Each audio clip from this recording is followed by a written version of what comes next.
Bonjour à toutes et tous et bienvenue dans ce nouvel épisode de La Vallée qui résonne. Un épisode un peu particulier puisque nous sommes en compagnie de Marc Muller, un écologiste engagé et animateur de Mission Possible sur la RTS. Attaché à notre région depuis son enfance et ses journées de ski à Zinal, Marc revient chez nous pour sensibiliser la population à la transition écologique. Sans plus tarder, je vous propose de partir à sa rencontre.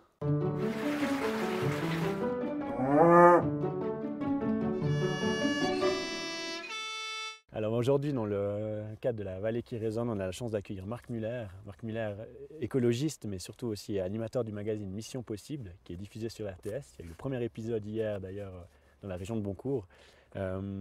Salut Marc. Salut, merci de m'inviter. Ouais, merci de répondre présent, c'est super. En fait, tu connais quand même bien le Val d'Anivier, sauf erreur. Bah oui, c'est un peu triché parce qu'il faut dire j'ai appris à skier dans le Val d'Anivier, à Zinal. Et c'est vrai que chaque année, c'était la semaine de Zinal en février et le carnaval de Zinal qui est avec, où on achetait des pétards et on les lançait dans les jambes des personnes âgées, discrètement. Ça, c'est mon expérience du Val d'Anivier. Ok. Et là, tu reviens, alors c'est pas en février, c'est une autre partie de l'année, mais tu as vu une évolution là, du Val d'Anivier depuis tes souvenirs d'enfance jusqu'à aujourd'hui? Ouais, évidemment, vu que mon affectif est lié aux stations de ski, la première chose que je vois, c'est le téléphérique, les télécabines, le fait que ça évolue. À l'époque, c'est vrai, quand on descendait à Grimmen, c'était une fois par semaine et puis on revenait avec le bus. Et maintenant, il y a télécabine téléphérique, donc c'est vrai que la station se développe. Ça, c'est vraiment la première chose qui m'apparaît quand je viens ici. Et tu reviens skier encore certains hivers ici? Ouais, c'est plutôt les quatre vallées maintenant. Je devrais pas le dire, mais on va couper. plutôt les quatre vallées. Ok. Et donc là, explique-nous un peu dans quel cadre tu reviens au Val d'Anivier en ce moment. L'objectif, c'est de faire le deuxième épisode de notre nouvelle émission qui s'appelle Mission Possible sur la RTS. C'est une coproduction avec la RTS. L'objectif, vraiment, c'est de montrer peut-être une autre facette de la transition énergétique et écologique. Aujourd'hui, on est beaucoup dans des débats de je suis pour, je suis contre, c'est très politisé, on parle beaucoup, mais dans les faits, on en fait quand même relativement peu. Et aujourd'hui, probablement que les citoyens sont informés, mais ne sont pas encore outillés. Donc, il y a de l'information qui circule, mais ce qui manque, c'est qu'on mette le pied à l'étrier et puis qu'on se lance. Et le but de cette émission, c'est d'aller à des endroits où il y a des problèmes environnementaux, écologiques, énergétiques, et de se dire, allez, on va travailler avec les citoyens et puis on va essayer de trouver une solution pour régler le problème environnemental du lieu, et surtout de le faire ensemble. C'est pas Marc qui débarque et puis qui va étaler sa science, c'est au contraire, c'est de dire, voilà, qu'est-ce qu'on peut faire ensemble, quelles solutions on peut trouver ensemble, qu'est-ce qu'on peut améliorer, comment on peut vivre mieux, et puis d'essayer de motiver les gens, puis après arriver à un beau résultat. Premier épisode diffusé hier soir à Boncourt. Je crois que c'était très touchant. Au final, à la fin, on a vraiment réussi à motiver les gens dans la région du Jura et de Boncourt. Puis c'est très bien, comme ça je peux lancer un challenge. Il faut que les Valaisans fassent mieux que les Jurassiens. On a senti d'ailleurs à la fin de l'épisode, on sent aussi qu'il y avait toute une charge émotionnelle qui était forte. Pour toi, c'est quand même un sacré défi, et de voir que les gens répondent présents, c'était magnifique à Boncourt, et il faut que ça se passe comme ça aussi ici. Oui, et souvent dans les milieux de l'environnement, on a un discours qui est un peu pessimiste. C'est-à-dire on se dit, voilà, il n'y a rien qui bouge, la politique ça bouge pas, il ne se passe rien. Puis il y a même des gens qui sont quasiment dépressifs par rapport aux questions environnementales. On voit l'ampleur de ce qui est devant nous, les problèmes qu'il va y avoir et la lenteur du changement. Donc il y a cet élan de tristesse qui est vraiment dommage. Et là, tout d'un coup, de faire un épisode et de voir qu'on arrive vraiment à générer l'inverse, c'est un élan de solidarité, de bien-être, d'envie, de rire, de sourire. Mais tout coup, à la fin, c'est super touchant. Il y a plein d'émotions dans l'épisode parce que justement, on se dit, voilà, ça c'est vraiment mission réussie, mission possible. Totalement. Et du coup, pourquoi le Val d'Anivier maintenant? Comment tu as choisi cet endroit? Parce qu'il se pose beaucoup de questions sur l'avenir du tourisme, particulièrement en milieu alpin. Comme on l'a vu hier, c'est une partie de ce qu'on montre dans l'épisode. On était avec un climatologue qui nous explique les changements ici, changement de neige, mais changement de pluviométrie, changement dans la faune, changement dans la flore, changement dans la forêt. Il y a beaucoup de questions qui se posent. Est-ce que vraiment le tourisme va pouvoir rester tel qu'il est aujourd'hui? La réponse est certainement non. Et dans la part qu'a joué le tourisme et l'écotourisme particulièrement sur la sensibilité, la pédagogie environnementale, et l'autre chose de l'impact environnemental du tourisme qui objectivement est très négatif aujourd'hui. Il y a beaucoup de choses à améliorer. Et ce qu'on voit qui est assez intéressant à travers cet épisode, ou en tout cas ce qu'on a réuni comme information dans la région actuellement, c'est que le tourisme en soi n'a pas un gros impact environnemental. Les stations de ski, contrairement à ce qu'on croit, sont alimentées à l'énergie hydraulique principalement, ont un impact environnemental relativement faible, même les rat-tracks et les canons à neige, en fait, c'est pas tant que ça. Le gros de l'impact environnemental, c'est la mobilité, c'est comment on va venir faire du ski. L'accès au Val d'Anivier, il se fait en voiture principalement. Les voitures électriques, ça peut être une solution. On entend beaucoup de choses sur les voitures électriques, comme quoi la production, ça demande une consommation d'énergie énorme. Quel est ton avis par rapport à ça? Tu as creusé la question, hein. Ben, j'ai bien creusé la question parce qu'on est en train de diffuser un documentaire depuis quelques jours sur la question. On est justement allé voir dans les mines, dans les fabriques de batteries, dans le recyclage des batteries. Et évidemment, les voitures électriques ont un impact environnemental, c'est clair. Mais la question, c'est quel est l'impact environnemental des voitures électriques par rapport aux voitures essence? Et donc là, c'est absolument clair qu'il n'y a aucune comparaison possible. La voiture électrique est une bien meilleure solution que la voiture essence. Mais pour revenir à Agreement, ce qu'on essaye de discuter, c'est de se dire il faut se mettre en transition sans vouloir vraiment pousser une solution ou l'autre. Se pose quand même la question, si on veut respecter les accords de Paris, que la Suisse a signé comme la plupart des pays du monde, on est censé gentiment arrêter l'utilisation du pétrole entre 2030 et 2050. Donc comment peut vivre un village de montagne si on n'a pas de voiture essence et qu'on n'a pas de chauffage à mazout? Enfin, la question est quand même ouverte. Donc est-ce qu'il y a réellement un avenir pour les modes de vie à la montagne? Si on arrête le pétrole demain, c'est la fin. Donc comment on arrive à se préparer à cette transition, se préparer le plus vite possible? Et ça passe certainement par une modification de la mobilité, plus de voitures électriques certainement, peut-être moins de voitures en général, de la mobilité douce. Et c'est pour ça qu'on a fait un petit challenge hier, de se dire essayons des voitures électriques, mais essayons aussi des vélos électriques. J'ai fait le challenge contre des voitures électriques. Ça a donné quoi, là? Et je suis arrivé exactement à la même vitesse en haut avec un vélo électrique 45 km/h qu'une voiture électrique, parce qu'on monte vite avec un vélo électrique. La voiture va un peu plus vite dans les lignes droites, mais avec les bouchons, les travaux qu'il y a maintenant et les feux rouges, où là on passe devant avec le vélo. En fait, Il y en a rarement autant. il y en a rarement autant. Mais encore, en gros, j'ai mis 40 minutes pour monter le Pissière et j'ai consommé 10 fois moins d'énergie qu'une voiture électrique avec un vélo électrique. Et tu as pu brûler des calories en plus. Et j'ai pu brûler et travailler mon corps de rêve. Magnifique. Exactement. Ok. Tout ça, c'est surtout pour se poser les bonnes questions, se mettre en mouvement, chercher des solutions. Bien sûr, moi, je n'ai pas les solutions à tout. C'est aux gens de trouver les solutions qui leur conviennent et c'est aux gens d'essayer de chercher des solutions, justement se mettre en transition. Et c'est eux qui trouveront la solution tout seuls, hein. Pour revenir sur le but de ton projet, c'est de mobiliser les gens derrière un objectif et vraiment pour les sensibiliser à cette transition énergétique. Sur quel aspect tu vas essayer de mobiliser les gens ici du Val d'Aniviers?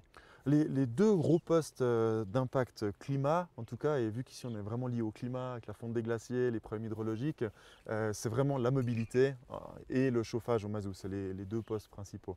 Et là, on va s'occuper d'énergie solaire, comment on peut faire de l'électricité qui permet aussi de chauffer des bâtiments ou faire avancer des voitures électriques ou des vélos électriques. On va essayer de lier les deux. Donc on va faire des travaux dans le village avec la commune, avec l'office du tourisme et les entreprises de la région pour essayer de faire une belle toiture solaire avec des tuiles très modernes qui ressemblent à des ardoises en pierre comme deux gouttes d'eau. Actuellement, il y a des tuiles solaires qui sont fantastiques, c'est aussi du savoir-faire suisse, des startups suisses qui sont là derrière. Mettre des bornes pour les voitures électriques, mettre des panneaux d'affichage justement pour renseigner les gens sur leur mobilité. Aussi pas oublier la mobilité à vélo et les transports publics, hein, c'est pas que la voiture électrique. Et puis avoir un espèce d'éco-point au centre du village de Griemens où on aura de l'énergie solaire, des bornes pour voitures électriques, des explications. Comme ça, autant les villageois peuvent s'en inspirer, autant les visiteurs peuvent découvrir ça, autant les étrangers qui viennent, il y a des gens qui viennent en voiture électrique depuis la Belgique, soient sûrs qu'ils puissent se charger avec l'énergie renouvelable en arrivant à Griemens. Excellent. Et si je suis ta réflexion, c'est que ça aurait directement un impact pour le tourisme. C'est-à-dire que le tourisme se renouvellerait et en plus, ça pourrait être aussi un atout d'attraction pour des visiteurs. C'est pour ça que l'Office du tourisme, elle est à fond dans le projet, parce qu'elle se dit tout de suite, il y a vraiment des opportunités de tourisme. Ce n'est pas juste une histoire de dire, ah, tu as telle voiture, ou voilà ton impact. C'est surtout de dire, il faut réinventer le tourisme autour des changements climatiques, qui sont un vrai thème. Et ce qui est fantastique dans la région, ce qui est triste pour la région, mais fantastique comme opportunité, c'est que les changements climatiques sont très, très visibles ici. Donc, par exemple, organiser des événements avec les touristes, on pourrait découvrir la région, aller voir les glaciers, avoir un climatologue qui parle des changements. C'est une activité touristique qui serait nouvelle, qui serait intéressante, qui serait pédagogique. On apprend plein de choses tout en profitant d'un paysage absolument fantastique. En quelques mots d'ailleurs, tu as eu la chance de pouvoir voir le glacier avec un climatologue. Quel a été son retour ou ses explications? Lui, c'est quelqu'un, Tristan, le climatologue qu'on a invité pour la mission, c'est quelqu'un qui est vraiment spécialisé sur les enjeux de la montagne, donc les changements hydrologiques, climatiques, météo, vraiment de la région spécifique. Donc il connaît très très bien chaque vallée, c'est vraiment ce qui affecte les vallées. Et ce qui était intéressant, c'était de le mettre en relation avec des gens du tourisme, ici, les gens des remontées mécaniques, de l'office du tourisme, des gens des hôtels, qui pouvaient échanger avec lui. Et effectivement, on voit que certaines personnes sont très bien outillés, très bien informés, et d'autres lui posaient des questions, disaient « Ah, mais est-ce que c'est vraiment vrai? Est-ce que c'est normal? Est-ce que c'est naturel? Quelle est la part de l'humain? À quoi est-ce qu'on peut s'attendre? Nous aussi, on vit de tout ça. Qu'est-ce que vous pensez de la suite ?» Et ces échanges sont très sympas, ils sont vraiment nourris, et ça permet à chacun de progresser parce qu'on a un vrai professionnel qui a étudié la question, on a des vrais professionnels qui travaillent du tourisme, et c'est vraiment intéressant de les faire échanger sur ces thématiques. Et il y a encore des vrais climato-sceptiques alors? Alors, ils ne se sont pas affichés fièrement hier, mais évidemment, il y a encore des gens qui ont des doutes. Sur le constat, aujourd'hui, c'est clair qu'on n'a plus tellement de doutes. Enfin, là, le glacier de Moiry a reculé de presque 1 kilomètre voilà, en 100 ans, donc ça se voit très clairement, ça s'accélère.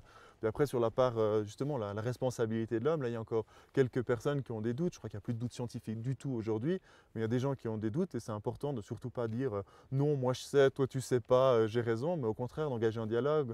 Comment est-ce qu'on le sait? Qui l'a prouvé? D'où viennent ces études? D'où viennent ces chiffres? Comment on mesure tout ça? Et d'avoir un vrai discours basé sur les faits, un échange basé sur les faits, et pas que faire de la politique, à dire j'ai raison, toi t'as tort. Et c'est le rôle de ton émission, parce que si on a vu l'émission d'hier, ben, finalement avec la forêt et le bostrijge, et puis finalement ces années de sécheresse, il y a eu un impact direct et beaucoup plus rapide que ce qui avait été prévu, ou en tout cas imaginé par des scientifiques, et on voit qu'en fait c'est exactement le même principe avec le glacier. Oui, alors l'épisode d'hier qui traitait de la forêt de Boncourt, donc à certaines zones de forêt, il y a jusqu'à 95% des arbres qui sont morts. Donc quand on va là-bas, on se dit mais c'est Walking Dead. Enfin, il y a tout qui est mort, des arbres sur tronc comme ça, qui n'ont plus de feuilles, tout est mort. Dû aux modifications climatiques, ça c'est absolument clair, dû aux sécheresses, le fait plus chaud, moins d'eau, et ce qui laisse la possibilité à certains parasites comme le bostrijge de venir. Donc ça c'est vraiment ce qui va se passer dans les forêts de plaine partout en Suisse. Et les gens sur place, les forestiers qui ont des scénarios de réchauffement climatique, attendaient ce genre d'événement brutal, violent, aux alentours de 2050, et ça a commencé en 2017-2018. Donc là on voit que c'est déjà maintenant. Et un forestier bûcheron qui entretient sa forêt depuis 30 ans, c'est sa forêt, c'est son âme, c'est son cœur, sa forêt. Puis tout d'un coup tout est mort, ben, vous voyez comme il est dépité. Et l'industrie du bois s'est complètement effondrée là-bas derrière. Donc il y a des milliers d'emplois qui vont complètement évoluer ou disparaître. Le prix du bois s'est complètement effondré. Des gens qui ont des chaudières à bois sur place, ils ont un système de chauffage à bois flambant neuf à Boncourt. Ben, ils vont se dire bon, ben, on va l'alimenter avec quel bois? Enfin, il y a quand même beaucoup de questions derrière. Et ouais, ça montre que c'est une question d'aujourd'hui. Ce n'est pas une question pour 2100 ou 2050. Ce n'est pas les générations futures, c'est les générations d'aujourd'hui qui doivent avoir les réponses aux questions maintenant. Quand tu l'as dit, les Jurassiens sont vraiment mobilisés. C'était magnifique. On attend un engouement similaire ici. Meilleur, meilleur, c'est clair. Qu'est-ce que tu peux dire à ces annivières justement pour qu'ils se mobilisent pour venir t'aider? Ben, on leur propose 2 dates. On leur propose le 13 octobre et le 15 octobre de venir participer à la construction de ces changements au sein de leur village. Donc le 13 octobre, il y aura une journée spécifique sur l'énergie solaire.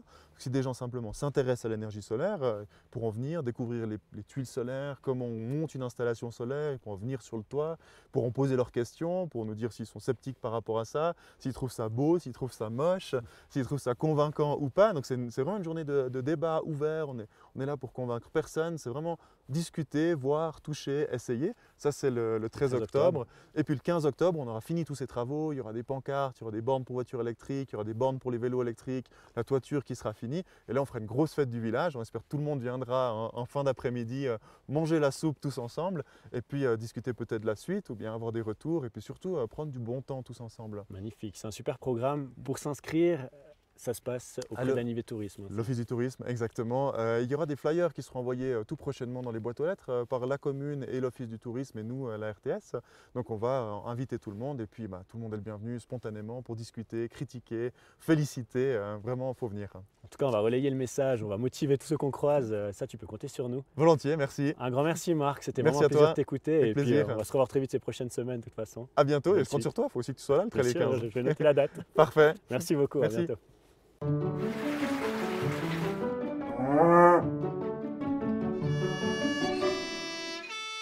Voilà, un tout grand merci à Marc pour cette superbe initiative.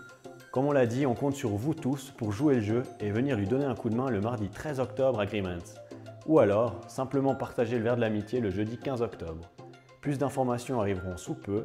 Restez connectés, à bientôt, bye bye.